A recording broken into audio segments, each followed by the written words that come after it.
Well, who wants to tell him? Who wants to do it? Who has the most disdain for our listeners? See, I was about to jump in, and then now I'm not it. Flo, we knew it was you. I'm the one who has the most disdain for our listeners. As the crankiest one on the show.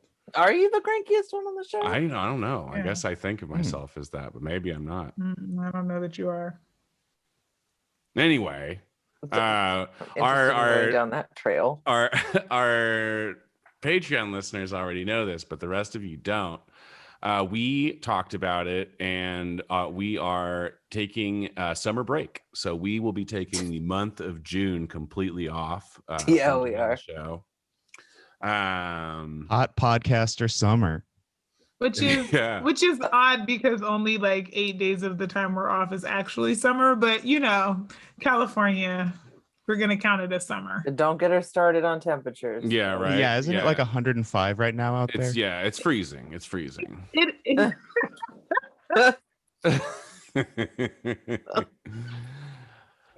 But yeah, no, we wanted to let you know, give you the heads up that we'll be out for the month of June. We'll be back in July. But in the meantime, there are some important things that are happening in June. Can somebody take the reins here? As the person who loves the listeners the most, I think I'd like to do that. Here we go. So there are some, for listeners who are local to the Sacramento region, there are some big budget things coming up. June 15th, as we've mentioned, there is the vote for the city of Sacramento's budget. Obviously, the city manager and others are trying to increase the police funding by over $30 million. The rest of us are fighting back against that. Very important, so make sure you're tuned into that. The Board of Supervisors, Sacramento County, who have a much bigger budget and who have much more evil law enforcement, which we'll get into later today, they will be dealing with their budget June 9th through 11th. Please stay in tune with the People's Budget Sacramento on those happenings. They are fantastic at letting us know what's going on and what our action items are there. What else is happening in June? One thing that I forgot when we were getting things together is that we're looking at Memorial Day is supposed to be like 107 or something like that. Yeah. So cooling centers are opening back up. And if that is a thing that we need volunteers for. So if you have a little bit of extra time, consider signing up to volunteer to go pitch in at a cooling center near you. You can also you can email the city and the county to ask for more cooling centers, because there are only 2 open on Memorial Day from 10 a.m. to 6 p.m., which just quite simply isn't enough. It's pathetic. We need more. And it's but still you should definitely volunteer. At 6 p.m. Yeah, it's still fully hot at 6 p.m. Why would they close 100%. Them at 6 p.m.? Yeah. Especially because in Sacramento, the hottest times of the day are usually from 3 to 6. So and there's no cooling centers in the county. Yeah. So I've seen a number of friends throughout the region who are collecting water and other supplies for folks. And I believe they're going to be going around and offering that up to folks who look like they might need it outside. Something to consider doing just even on your own time if that's something that interests you as a listener. Mm-hmm. And then on top of that, I guess just keeping, the state legislature has been in high gear. Keep an eye out there. We talk a lot about how California is ostensibly progressive, and yet we have Democrats regularly killing potential legislation that could really help people. And that's something that we all obviously need to keep an eye on. And then also, I'm coming back from Europe, and I thought it would be cool if we had a Voices River City event stay tuned with all of us on that. I'll be sending out information to patrons and to listeners. I think, most of you should be able to hear about it. It should be sometime later in June. And so I'm excited about us doing something like that too. I'm very excited about that. Yeah. I'm ready to hug strangers again. Just get all the hugs. I'm going to get some hugs. So that you will have to deal with that if you come to the Voices River City event, I guess is what I'm saying. This is how we know Skylar is not. We want people to come. Consensual hugs. That's what we're about. Disdainful, consensual hugs. Yes, disdainful, consensual hugs from the grumpiest host. People with like parent issues will like come to Skylar for their disdainful hugs. Come on, bring it in. Yeah. I love you. All right. On my fucking nerves, but here we go. All right. Well, we'll see you on the other side. We have a really important episode ahead of us today in the meantime, but otherwise we look forward to seeing you all in July. Yeah. Yeah, hell yeah. Let's roll a song. Voices, the things they said. Voices, some from those dead. All the voices heard. Voices, things we say. Voices, they're in your head. All the voices heard. Hello, everyone. You have Kempa. And you have Skylar. And you have Shannon. And Flo. And we have a very special guest today. Way to jump in there. Oh, no, never mind. Oh, even after I did it. Yes. Well, thank you, Rachelle. We have a very special guest today in Rachelle Barbour, a federal defense attorney who has been working on an extremely important case and wanted to come on and share, sort of what a former client of hers is going through right now. But first things first, just how are you today? I'm doing good. It's a little hot, but I'm all right. Yeah. I'm hearing that about Sacramento. Yeah. So I'm looking forward to coming back to that. But yeah, let's just hop right into it. You're here to talk with us about Omar Ameen. He is an Iraqi immigrant who came to the U.S. What year? November of 2014. Okay. And he has been accused of being an ISIS hitman. And you were working with him on, what was it, an extradition case? Yeah. So I met Omar in August of 2018. His family had been in the U.S. for almost 4 years. They lived in Sacramento for most of that time, up in the Arden Arcade area. And, Omar had, I think, what was one of the worst days of his life. Woke up to banging on the door. His young son went to get the door, and they got bum rushed by a bunch of FBI and other agents who were coming to arrest Omar. And, he knew he hadn't done anything wrong. So he sort of figured it would all get cleared up. It's America. He's not in Iraq anymore. And so he didn't even kiss his kids goodbye and went with them, and has not been able to kiss his kids since. It's almost 3 years. It'll be 3 years in August. Oh.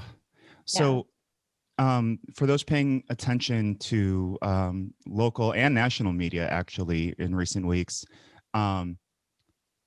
his extradition case, extradition meaning a case to send him back to Iraq to face charges, has been thrown out by a federal judge, correct? Correct, yes. And so we'll get into this case as well, but he has been handed over into ICE custody, which has been a surprise to a lot of people. Before we get into all this, though, I wanted to know if we could you talk to us a little about Omar as a person? I know, he lived in Sacramento, and he is somebody that any of us might have. He's a mechanic, right? run into? Mechanic, Uber driver, delivery driver, worked for a company down in Tracy delivering bread, did whatever he needed to make money, to take care of his wife and his 4 kids. He has his 4 kids now are ranging in age between 17 and the youngest one is 3. The youngest one was born in Sacramento. She's a native Sacramentan, and she was about 1 year old when he got taken away, and so she's grown up, into toddlerhood without her dad. But Omar he's just a wonderful guy. He's it's hard really to convey it. There have been so many moments during this case where people on my team, on the defense team, have had tough times. You have a case long enough, you go through stuff, and he's just so kind and considerate. My husband laughs. He'll overhear us talking on the phone and says, "Oh, the first 10 minutes, it's always, how are you? How are you?" And then the last 10 minutes, it's always like, "Thank you so much. No, thank you. I'm so sorry to trouble you." He's always apologizing to us that we have to work so hard on his case. And he's just a really great guy. So it makes it even harder to see him going through all of this. Yeah. He was, again, a Sacramentan for a number of years. He, I'm sure his family attended the same mosque as our friends. We might have run into them on the streets. The kids go to school with our kids. You mentioned a little anecdote with as a Lyft driver. Do you want to just start off with that little story real quick, and then we can dive into the background? This is breaking news because this was me just, looking at my work emails on the weekend, which I really should not be doing. And the work email I got this afternoon was just incredible. There was a recent documentary that came out. Some people may have seen it. If not, you can hop on YouTube and take a look. It's also linked on our website. Vice went to Iraq and did a documentary. So, that's brought his case to people's attention. The website being, for folks, www.freeomarameen.com. Right. Keep going. Sorry. Thank you. Sorry, forgot. I see us, but everyone else is hearing us. So I could tell that the person who wrote me this email had just started to watch the documentary and recognized Omar. This person was in Sacramento, and he said that he had been a Marine in Iraq, and he recognized Omar and realized that Omar had given him a ride in an Uber years ago now. This would have been before Omar was arrested. And this gentleman remembered it vividly and sent me this email recounting their conversation that, it's Sacramento, right? You never take an Uber all that far. And it sounds like they got where they were going and just kept talking. So he asked Omar where he was from. Omar said Iraq. The person who emailed me had served over there for a long time as a Marine, knew it really well. They were talking about Iraqi history, current events. Omar, was virulently anti-ISIS, very upset about what was happening over there.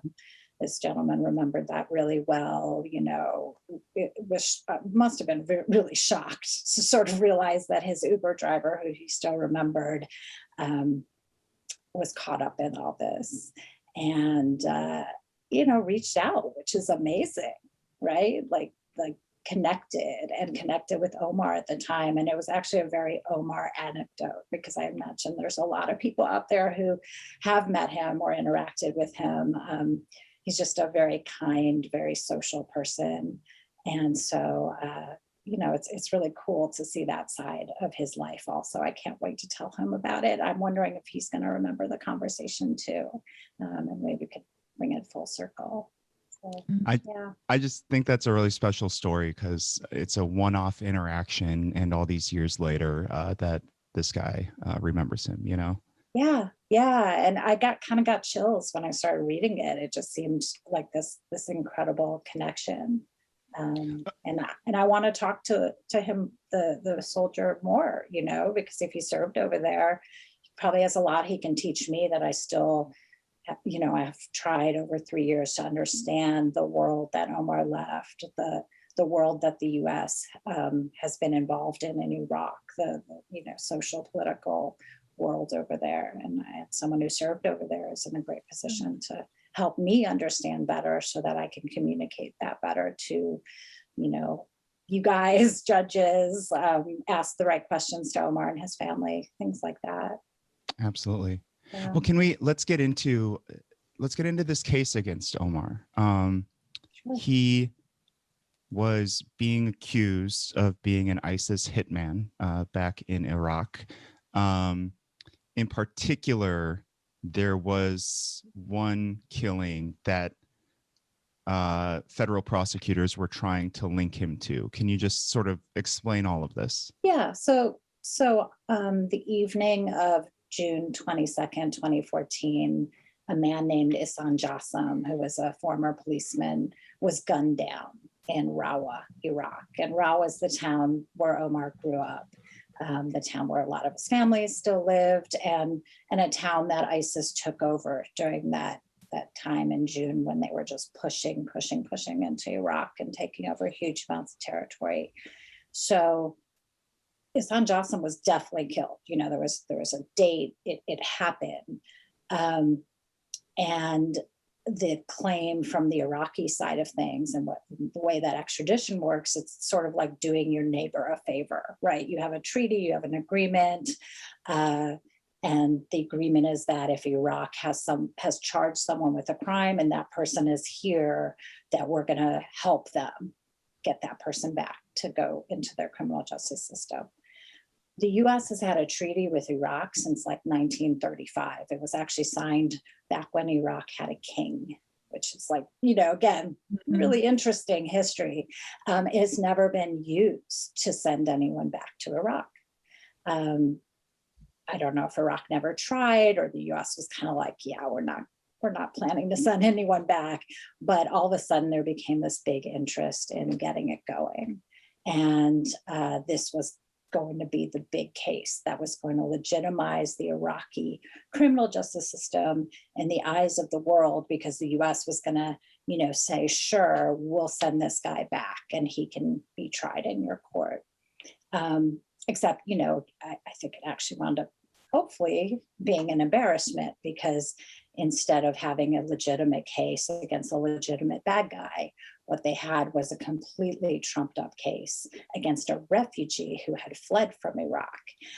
So, you know, the more we dug into it, I mean, first of all, talk to Omar and say, hi, you know, apparently they're saying you're an ISIS commander. You've been hiding out here and you killed Ihsan Jassim June 22nd of 2014. And Omar looks at you and goes, well, I was in Turkey. I was in Turkey from 2012 to 2014. What are they talking about? Mm-hmm. And we kind of went, oh, wow, okay. How are we going to figure this one out? You know, and you're thinking, all right, you know, all the ways that you would try to prove you were somewhere, especially it's not like he was 4 miles away from the murder scene. I mean, he was 600 miles away. So it became a long investigative process involving 2 countries that, you know, and a murder that by that point was 4 years old. And of course, we can't go to Iraq and do this investigation the way we would if it happened, you know, in Stockton. So, yeah, it was a lot. It was intense. And we sort of thought that we would go to the US government and say, oh, hey, you guys, this is like, no, hate to tell you, but I think you've got the wrong guy. And we would love to like sit down with you and prove it to you. And, you know, you don't want to send the wrong guy back. I mean, right. It's a death penalty case. And they actually kill you in Iraq for being ISIS, like not even an ISIS killer, like an ISIS cook, you know? Right. And they were just not having it. This was the Trump era, correct? I mean, and this was during a lot of anti-immigrant animus coming from the White House, in particular, whenever Trump liked to use the term ISIS pretty regularly. Do you think that played a role in that interaction between you and the prosecutors? I think it had to filter through. I think it had to play a role in the years before I ever met Omar and sort of setting up the case. One of my law students found, barely a month after Omar got arrested, Mike Pompeo citing Omar's case as the reason to reduce the refugee cap to the lowest level it had ever been, and saying, we need to do this because we've learned an ISIS commander snuck into the US. So to me, that's proof it was being discussed as a showpiece. Right. For a certain set of policies that all dovetailed, including perhaps Iraq's need to legitimize its own criminal justice system. And to say something strong about refugees. Yeah. So let's get into the facts of the case, as well as the originally 4 and then down to 2 sort of witnesses against him. Talk to us about, if you could, the phone records for Omar in Turkey during that time, including during the day, I think, of the killing. And then let's walk through the 2 main witnesses against him. Sure. So we realized really quickly that, if we could prove Omar was in Turkey, then obviously he wasn't in Iraq and wasn't committing the killing. And the other way to do it, not mutually exclusive, was to show someone else actually did the killing. Right. I'm a defense attorney. I don't tend to do international cases, but this is kind of basic, right? Like, you have this innocent guy, the other guy's dead, someone Right. did it. So we kind of moved in those 2 directions. Right. And it makes you, it's just a really interesting issue, because I think we're very used in our society to thinking that surveillance is a terrible thing, like that our phones are watching us, or we're on Google Maps or social media. But if you're an innocent person charged with a crime, it's actually kind of amazing. So we spent a lot of time delving into Omar's social media, into, his refugee paperwork, because it was actually probably the June of 2014 was a really important month in his refugee case. And he had been told in early June that he was getting to come to the US, which just psychologically, no one's going to leave and go commit a murder for ISIS. I mean, it's not like ISIS needs to import killers anyway. So a lot was going on. He was preparing to finalize his refugee paperwork. But we also had to fight for over 2 years to get his phone records, because it's not like he's here in the US and just gets to call AT&T and say, hey, can I get my records, or go online? And we had to actually get them from the Turkish cell phone company called Turkcell, which is not easy. They don't have a system like we have where you can subpoena records. So we wound up getting them, and it took a long time. How were you able to accomplish that? Because from what I was reading, it looked like not only is it hard for the reasons you just laid out, but then also the people who have a little bit of sway, who could have helped you with that, weren't really. It sounded like they weren't really interested, right? Because that's a nice way of putting it. The government, the US government, knew that the Turks had said they would answer our request, and they did not disclose that to us for 8 months.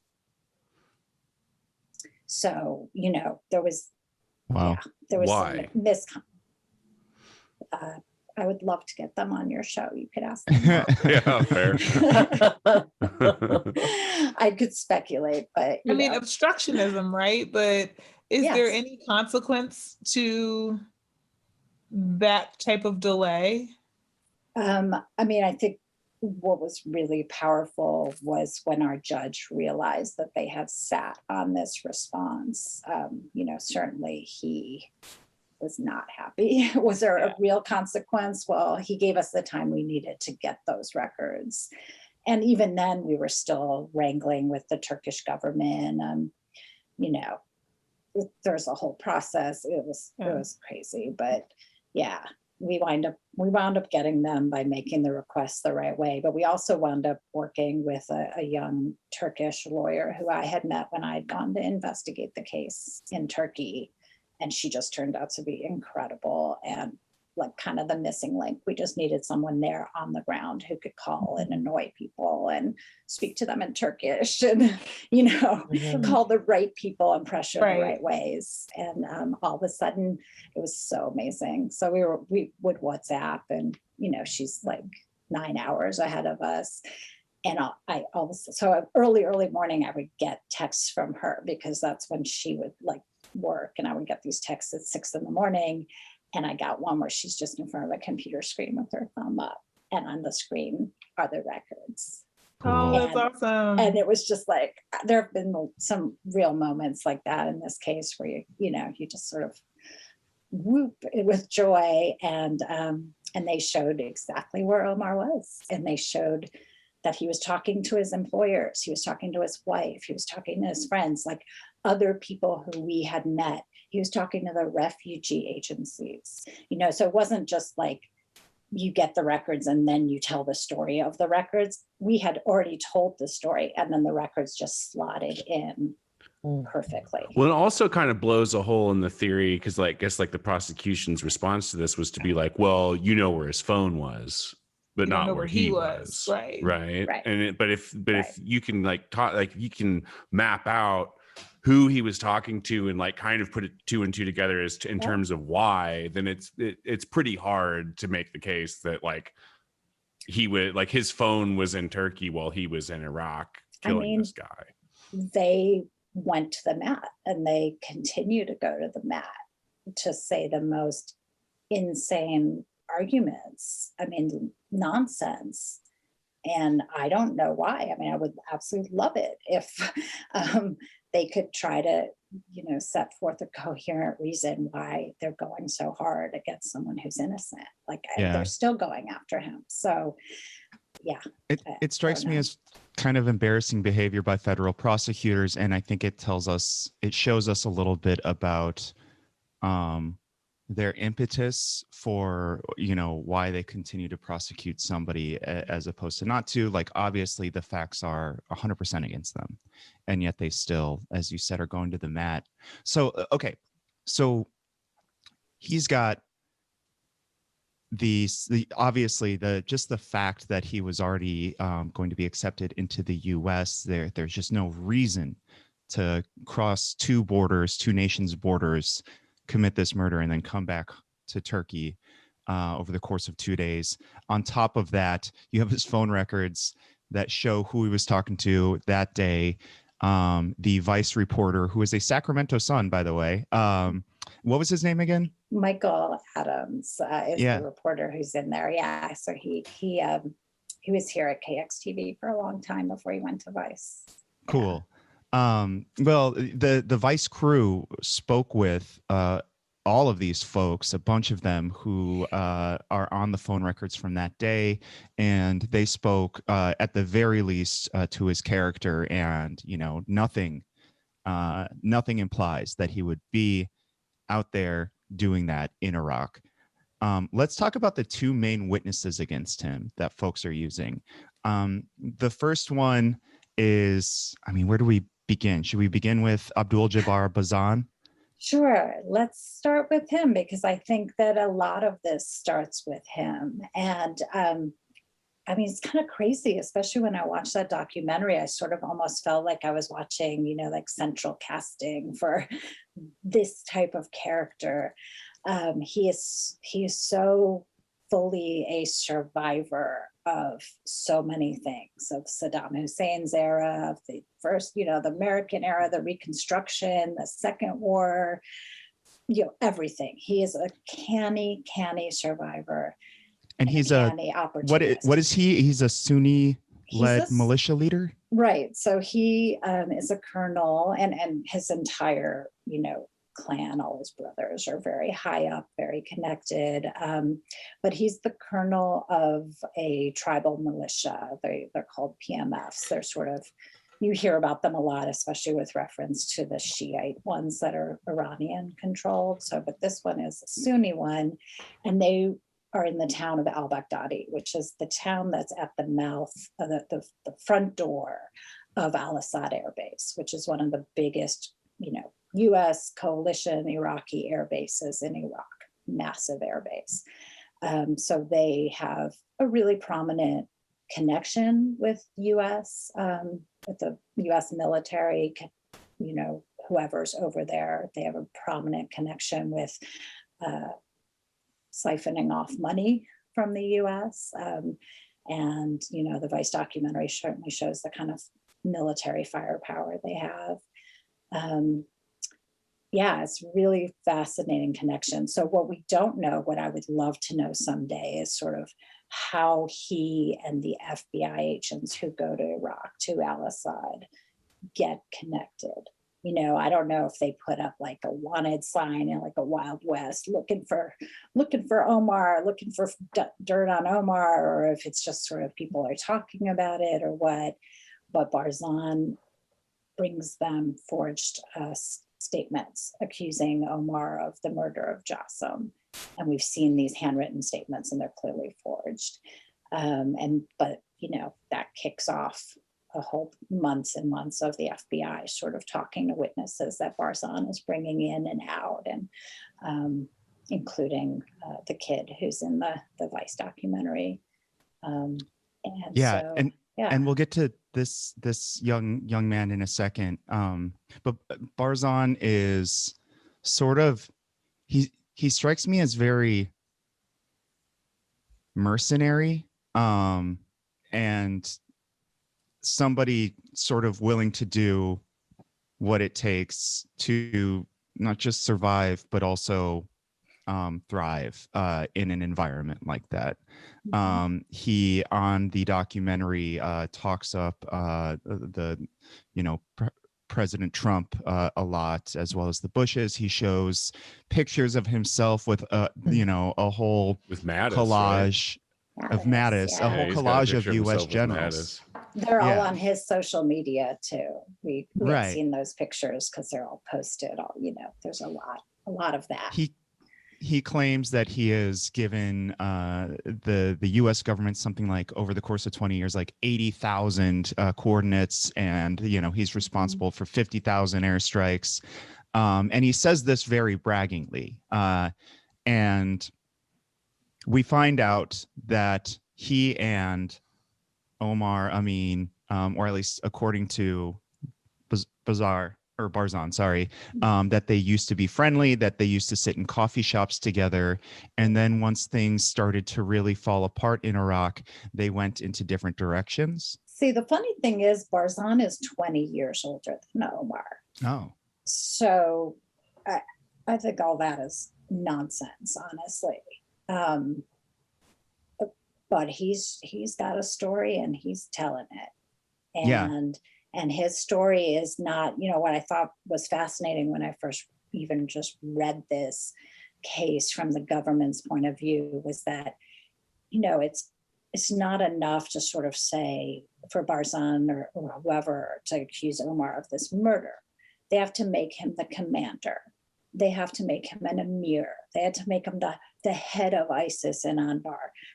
Someone else jumps in and calls him the financial commander of ISIS. Someone else comes in and says he's a prolific maker of IEDs. Like it's this just incredibly aggrandized, mutually exclusive world where you're not all those things, right? No, and if you that's a Renaissance man of terror. Exactly. He's like the Zelig of terror. Yeah, right. Anything that happens, he's there.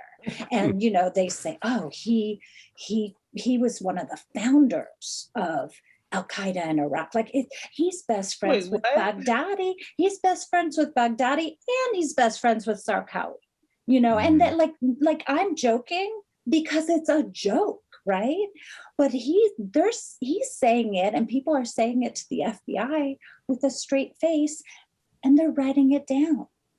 So you have these, in a way, it's the best favor they could give us, right? Because you're reading these FBI reports and you're like, whoa, he's hanging out like barbecuing a goat with Baghdadi in July of 2014. Baghdadi just named himself the caliph of ISIS, the head of ISIS. And he just like casually hanging out in public in Rawa with Omar, having a barbecue, according to one of those witnesses. And you just go, I mean, I shouldn't even have to prove that Omar was actually in Turkey because that's nonsense. Right. But the US government, and I want to say ate it all up, but they are still eating it all up because we're still fighting these allegations. I kid you not. This is what we're dealing with now. And, but, you know, all we can do is fight. I mean, you can't just roll your eyes and make it go away. Yeah. Okay. So the federal prosecutors went with 4 witnesses against him, one of them being Barzan. Barzan, as was shown in the Vice documentary, could not show any material evidence against Omar Ameen. He just sort of slanders him over and over again, saying he killed 300, U.S. soldiers, all these things. Again, nothing to substantiate these claims. 2 of the witnesses have gone back on their testimony. And then there's a 4th witness who has not, and that's a young man who I believe is Omar Ameen's nephew. Well, I just call him person 5. He is a nephew of the victim, not of Omar. So, so, his claim was that, the first claim is I heard the murder. The second claim winds up being I saw the murder. The third claim winds up being that I caught my uncle in my arms as he fell and then cradled him while he got shot at point blank range. I mean, his story has evolved significantly. He's a very troubled, understandably troubled young man. I mean, growing up in that situation, totally get it. And very easy to be manipulated. So he is the only so-called eyewitness who said, oh, I saw Omar Ameen. He had long hair and a beard, and I saw him shoot Ihsan Jassim in June of 2014. And of course, we know that's not true because Omar's actually in Mersin at the time in Turkey. But we also know it's not true because this young man is, nothing else he said makes sense, right? Like he also puts Omar there months before the murder. He puts Omar there months after the murder. He puts Omar there when we know Omar is really in the US past like December 2014. Yeah. None of it hangs together. He does seem very affected by his uncle's killing. And, meanwhile, the entire family is saying, no, it could not have been Omar Ameen who killed him, correct? Yes, yes, that was a huge breakthrough was when we talked to the victim's parents. And actually we have the support of the victim's entire family were on our side. His widow gave us a statement that, she had never spoken to anyone about what happened. She saw what happened. She said, no, it wasn't Omar. She actually gave us the victim's cell phone so we could crack into it and do a forensic download and understand more about what the victim was doing in his last couple of days of life, and actually enabled us to show exactly when he was killed because we could see when his last text was, and we could see what he was texting about. And he actually had texted hours earlier the names of the people on the ISIS convoy who were going past his house to case his house. Yeah. And I mean, of course, Omar's name was not there, and the names were the people we expected. They were the ISIS guys that took over Rawa. And this appears to have been a planned killing. It was nighttime. They were getting ready for dinner. The power was cut in the house. He went out to check on it, and he was killed outside of his home. Right. Yeah, definitely. And he had gotten a threat. He had gotten a phone call threatening him the day before from the actual head of the ISIS. I mean, it's like not a mystery who the head of the ISIS convoy, the commander who took over Rawa is. I mean, it's in the public record. We know exactly who that is. We have, video of him sort of bragging and telling everyone, okay, ISIS is here, we're taking over. So it's like just incredible hubris by Barzan to just think you get to just kind of go, this thing happened, I'm going to blame it on Omar. And everybody just kind of nods their heads and takes notes. But that's actually what happened. Well, and it appeared like he had sort of a personal issues with him. I mean, I think there's a lot of issues there, including that he just doesn't think Omar should be in the US and, is very jealous of that. So let's get into it then, to closer to current day. Just a couple weeks ago, the judge threw out this case despite the obstinacy of federal prosecutors. Everyone's thinking we're going to reunite Omar Ameen with his wife and 4 kids in Sacramento. And then Sacramento County Sheriff's Department, run by Sheriff Scott Jones, everyone on the show who listens to the show knows who this is, hands him over to ICE, even though California has promised not to allow its law enforcement to do that. Yeah, that's exactly what happened. Omar's family was out in front of the jail. We were monitoring things. We got you can get this alert when your client gets released. We were really watching closely because we were worried about why it had taken so long that day. And then we got a heads up that ICE grabbed him and internally to the jail, right? It's not like he got released outside the jail and ICE was there to ring him up. They took him out the back door. And, I've come to find out like that was awful for us and traumatizing, horrible for his family. We went right into like mode of like fighting it and trying to deal with it and trying to convince ICE to release him. And it wasn't until a week or two later that I talked to Omar about it. And he was convinced that they were just sending him back to Iraq, even though he had won his case, because they drove him. He's in McFarland now, right outside Bakersfield at a private ICE facility there. So it takes hours to go. So they put him in a van, have him sign some papers. He doesn't know what he's signing. There's no Arabic interpreter. They probably said something like removal. And they start driving and he sees signs for LA. And so he spent hours and hours thinking they were just taking him in LAX and they were just going to put him on a plane and send him back anyway, which is what would happen in a place where you don't have due process. And honestly, after what he's been through, it's not inconceivable. Like, I totally get why he would think that, given what he's been through. There's a moment in the documentary where he's talking to his son, I think, and this is when he's in Sac County Jail. So this hasn't happened yet, right? The handoff, they haven't given him to ICE yet.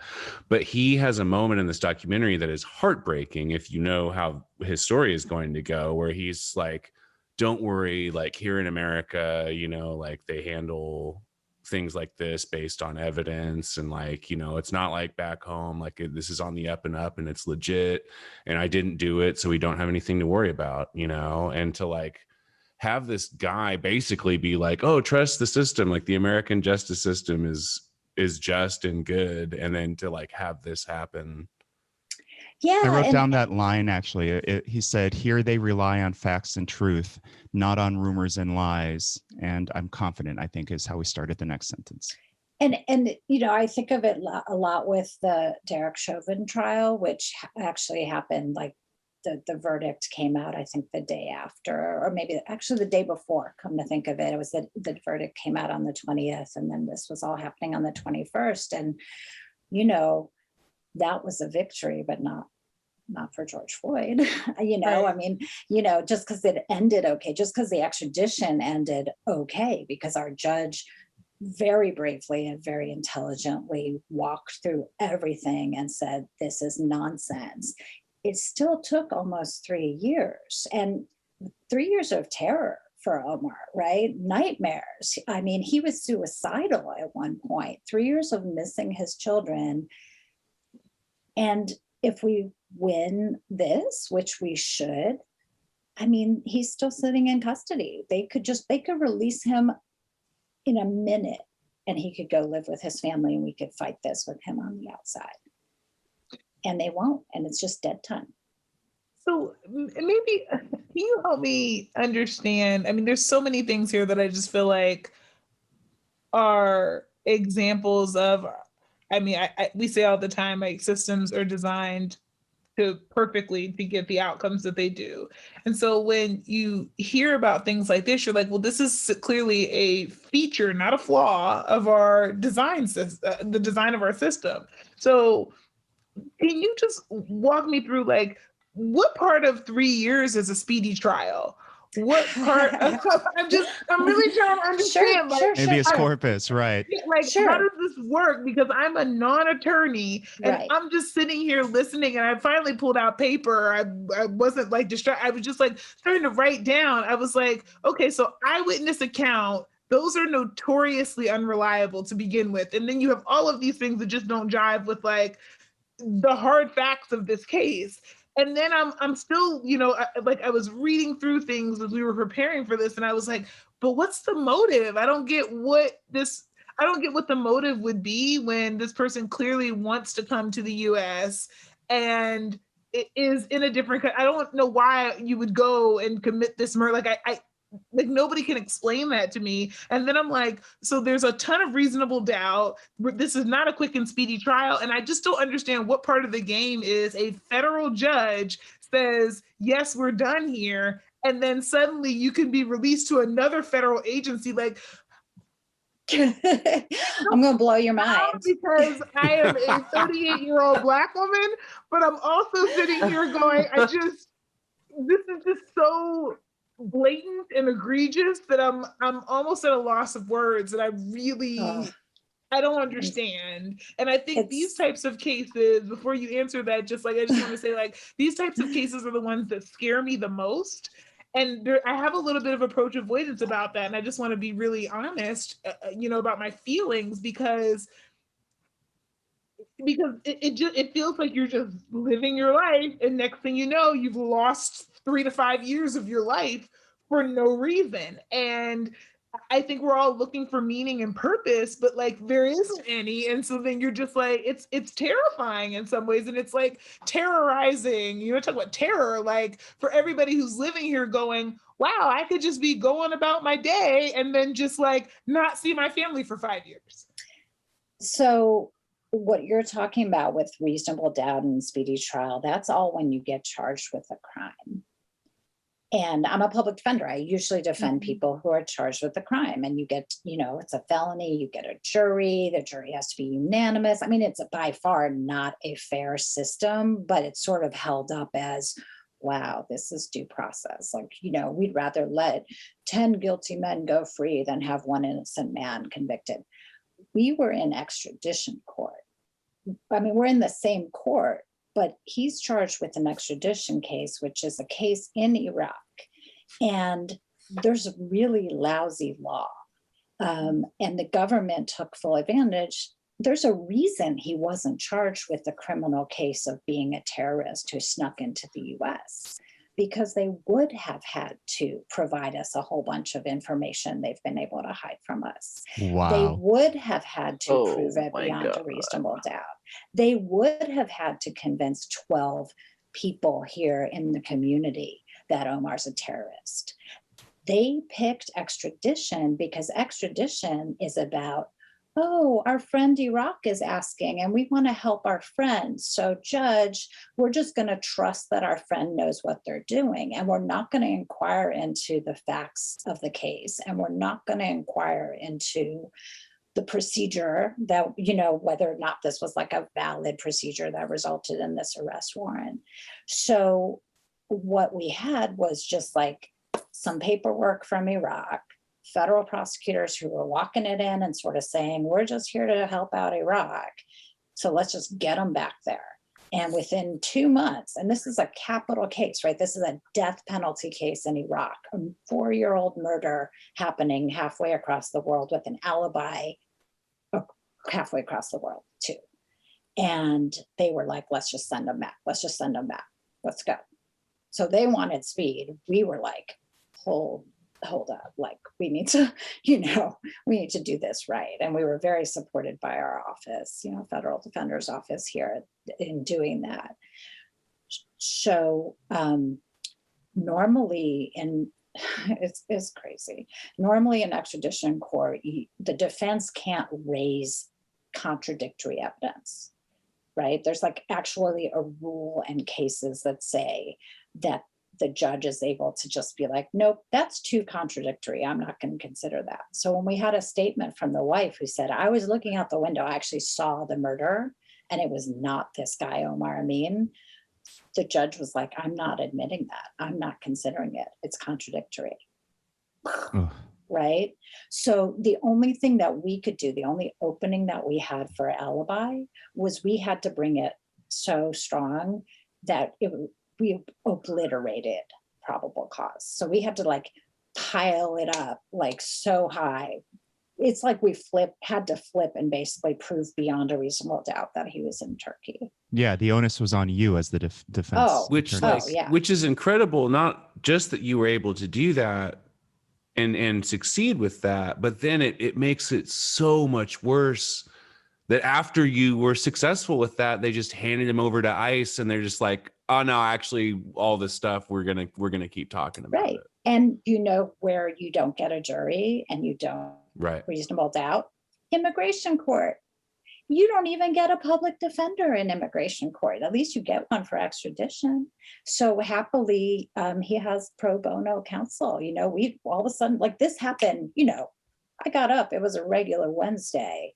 All of a sudden I get a ping on my phone and we won the case and we think Omar's getting out. And then he gets whisked away. We don't know where he is. We did not know where he was getting taken. He didn't know either. And we were able to find a volunteer attorney to take his case, and she's amazing. But like pro bono, right? You can't. This is one of the huge problems that our country's dealing with. There's no right to counsel. There's just people are disempowered.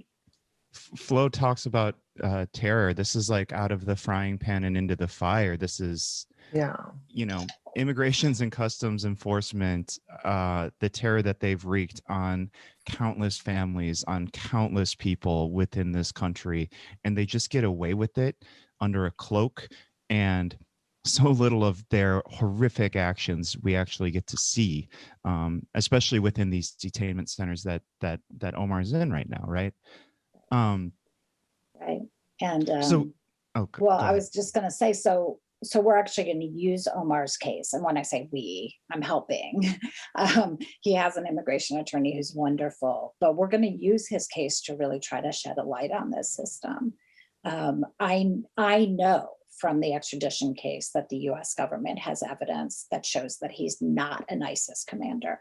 They have chosen to go forward an immigration case, just, basically pretending none of that exists. They actually don't want to pretend that he was falsely accused of a murder either. So we're gonna try it hard and try and get them to disclose all of this. And that's not normally something they get in immigration court. So yeah. So the charges being brought against him right now are for fraud on his application to come to the US, correct? Yes, and the fraud is that when he said he was not a terrorist, Okay. All right. So it's legalese, right? It's like, and basically he's accused of being a terrorist. Didn't I also see that they're accusing him of lying about his father's cause of death? And they've added something about like seeing or not seeing his brother along the way. I mean, the fact is the US government does not like to lose, and they will pick apart everything. Right. They're going for it. I mean, they're saying he's a terrorist, and then it's kind of like, oh, and we think he might have stolen a candy bar. Like they have this backup plan of just ridiculousness that is there to kind of be like, well, we still have him on something. And honestly, I mean, we're fighting every single thing. But if he was just accused of, if it was just a fraud case, he'd be out right now. they're holding him because they're saying he's a terrorist commander.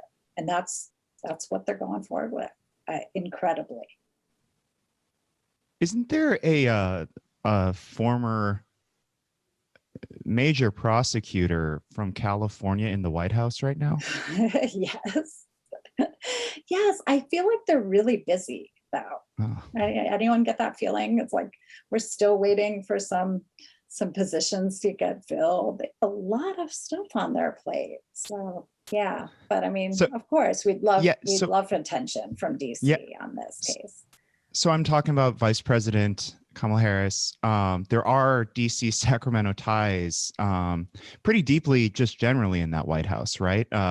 Former Attorney General or current Attorney General, is that correct? No, Head of Health and Human Services. Right. Yeah. Is he is the former Attorney General of California. Yes, exactly. Yeah. So there's a number of ties here. Are there attempts to contact the White House to walk them through this sort of kind of gross injustice? Yes, and when we first heard that ICE had picked him up, I mean, they picked him up on the charges from August 2018, and we sort of foolishly or naively thought, oh, you guys just don't realize that we just spent 3 years demolishing your case. Like, we'll just walk you through the case and we'll send you a copy of the judge's order and you'll go, oops, like we just didn't pay attention. That's cool. We'll send them back home. Did not work that way. They're double, triple down on this case. Maybe we're naive, but we're hoping that if people higher up in the process sort of look at it, that maybe they can realize what is going on here and realize what a colossal institutional failure this is on every level. But we have not had that much reception from folks, and I don't know, maybe I am not a political person. I'm a public defender. I like to work directly with people, and maybe it's just asking for too much to have the government say, I'm sorry, you're right, it's our bad, and we should investigate ourselves. I mean, truly, that's what should happen, because I'm going to say this should not happen again, but you guys, it's happening now in Phoenix. There is a second, it's Omar Ameen 2.0, it's Ali Al-Nouri's case, and it is happening right now. They are in extradition court. He is the backup plan to Omar, and it is the same thing, except it's, instead of a 2014 murder, it's a 2006 murder. Even harder to defend against, right? 14-year-old murder gets pulled out of the woodwork. So yeah, I mean, Ali Al-Nouri could really use our support as well. And, I have no doubt that it's the same exact kind of pressure points in the system that created that case, just like it did with ours. Yeah. You have gotten some local support from local government on this, yeah? A letter recommending the immediate release of Omar was signed by Mayor Steinberg and several members of city council, which obviously doesn't have the same pull as if Kamala Harris gets involved, but is at least a step in the right direction. In those terms, if somebody is listening to this, and I imagine that anybody who is listening to this is filled with a sense of righteous indignation about this entire case, what can somebody do with that righteous indignation to help Omar? And I guess what can people do? I think that our elected officials are starting to hear about this case. We are starting to get responses that are more than just the kiss off. Like, thank you so much for bringing this to my attention. We're actually getting responses, even from folks outside Sacramento. And happily, people are sort of letting me know, saying, oh yeah, we've heard about this case. We'll reach out to Omar's congressman, who's Ami Bera, and we'll talk to him about it. So really reaching out to elected officials at every level, White House, Secretary of DHS, but also representatives. And, you know, the first ask is just let him go home, right? Let him go home, and we will fight this on the facts. And I feel very confident that we will win, just like we did under much tougher circumstances on the extradition case. But he needs to be home with his family. I mean, this is just wrong to hold him in custody. And that, you know, that's simple. That's simple. We can put a bond down. Like, what are they? The FBI was watching him before they ever arrested him. I mean, he's just living his life. He is absolutely not an ISIS commander. This is nonsense. And the idea that they can just pull that out of their pocket whenever they want to hold someone is a real due process problem. I mean, they're saying that they don't have to subject that to any kind of review. They can just hold them. And, you know, certainly coming from the criminal court, that's really bad. But our website, which is freeomarameen.com, has a lot of calls to action, petitions that can be signed, really easy ways to contact elected officials. You know, there's a resist bot. It takes 30 seconds. We are on most of the major social media platforms, you know, even just a retweet. I tweet about the case all the time. It's a really painful case for me. It's brought me out of my shell a lot. I was never out there in the media or on, you know, social media. I had to create a Twitter account just to talk about this case. And it's an amazing way to kind of connect with people. There are so many different constituencies that are touched by this case and who are coming out in support, you know, with support from CARE, support from Abolish ICE, NorCal Resist, and then also support from Mayor Steinberg and the City Council. And I think that we'll have other elected officials chiming in with support as well. So, so many ways to help. And if someone thinks, there's something that they missed, we have an email address, and, you know, they can contact us, and we will take any help anyone wants to give us. We are just a bunch of committed people who really want to get Omar home. Did you say the email? Sorry. Oh yeah, it's freeomarameen@gmail.com. Great. Yeah. And I mean, my final question is, I keep thinking about how, you know, even if ICE finally has to let him go and, you know, he gets to go home to his family, his oldest son might be, you know, college age at that time. And that's 4 kids and a wife who's taking care of these kids. Are there any ways to help support the family? You know, I think the best way to support the family is to get Omar home as soon as possible. Kansa, his wife, has been incredible. The kids have been amazingly stoic, and the community has helped. And that's good to hear. Yeah, I mean, it's worse. I feel so lucky to be in the Sacramento community, and to see so many people who want to help in every different way. I mean, we have like artists who are doing graphic design, you know, just to like do something cool we could put on Instagram. Yeah, it's a really beautiful thing. So I think that's the best way to support them. And just, yeah, let's get them home. Great. Any other questions? No, I would just like Flo to looks say very troubled by this whole thing. Well, damn, It is troubling. I mean, it is really like, it's terrifying just how much of this has been.